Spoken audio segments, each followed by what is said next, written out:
Halo semua, salam sejahtera Malaysia. Selamat datang ke channel Fels Lifestyle.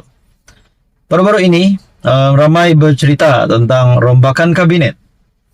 Ada yang kata ramai menteri yang patut ditukar, menteri-menteri yang tak buat kerja patut ditukar.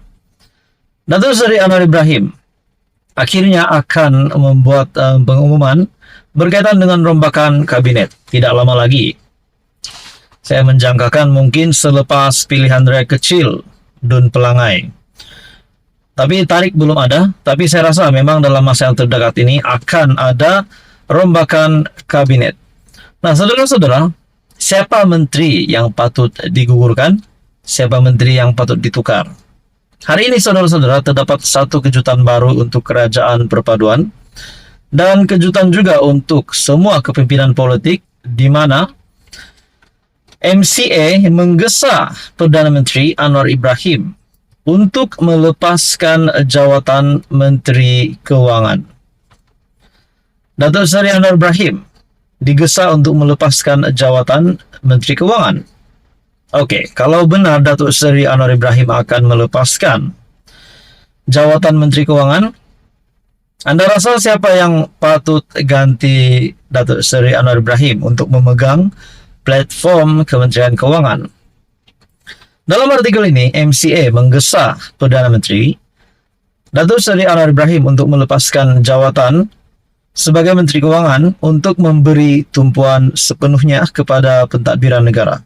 Nah, jelas sekali di sini niat ataupun gesaan dari MCA itu adalah satu cadangan yang baik dari MCA, bukan disebabkan Datuk Seri Anwar Ibrahim ini tidak melakukan kerja dengan baik, tetapi MCA mau Datuk Seri Anwar Ibrahim tumpukan kerja sepenuhnya untuk pentadbiran negara.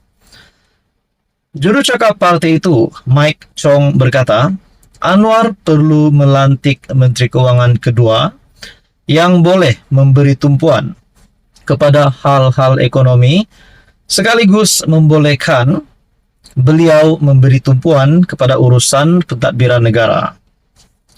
Pelantikan baru jawatan ini akan meningkatkan ekonomi negara kita dan menjana lebih banyak peluang pekerjaan. Beliau akan dapat bertindak balas terhadap isu-isu utama dengan cara yang lebih mikro dan komprehensif, dan dengan itu ia memastikan penyelarasan serta konsistensi dasar kerajaan, katanya dalam Facebook.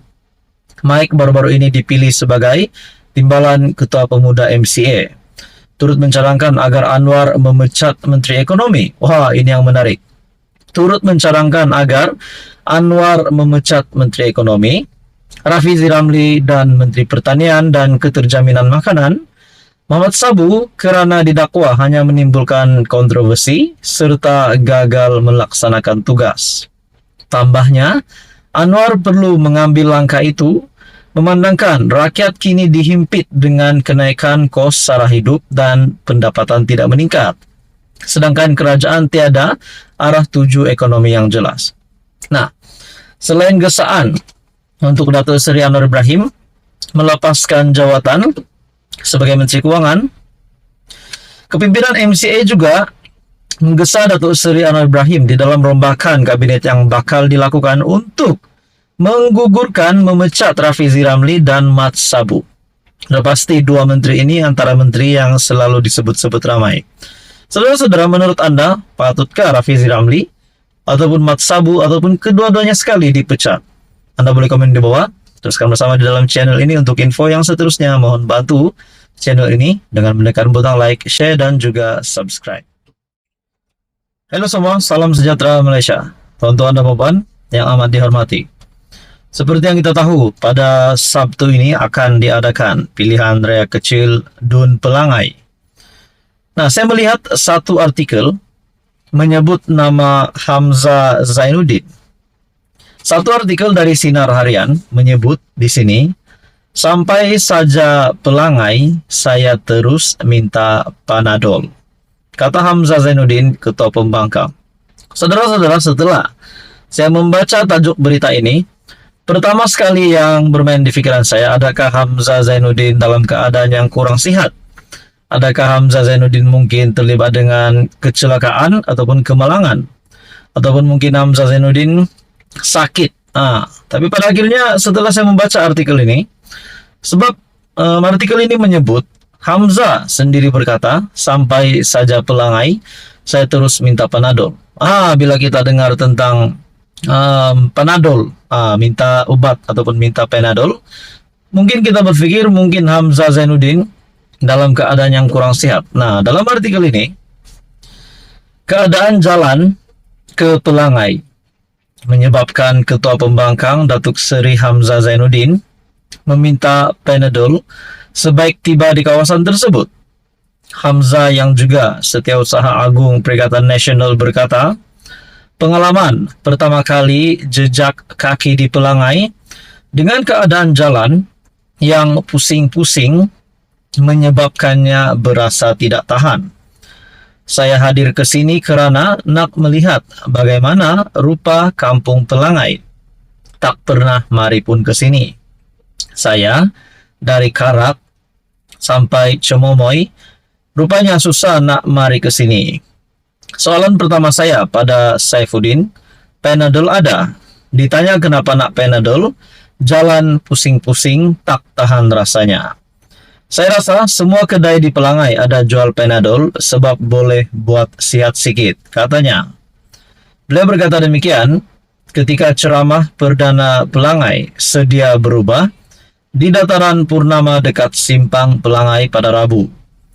Dalam perkembangan lain, Hamzah yang juga ahli Parlimen Larut turut kesal melihat situasi rakyat Malaysia berbaris mendapatkan beras. Semenjak merdeka hingga ke hari ini tidak pernah berlaku sama sekali rakyat Malaysia berbaris nak beli beras. Apa dah jadi ni? Saya rakan-rakan dah bawa isu ini ke Parlimen, beritahu kepada Perdana Menteri beras tiada dalam negara.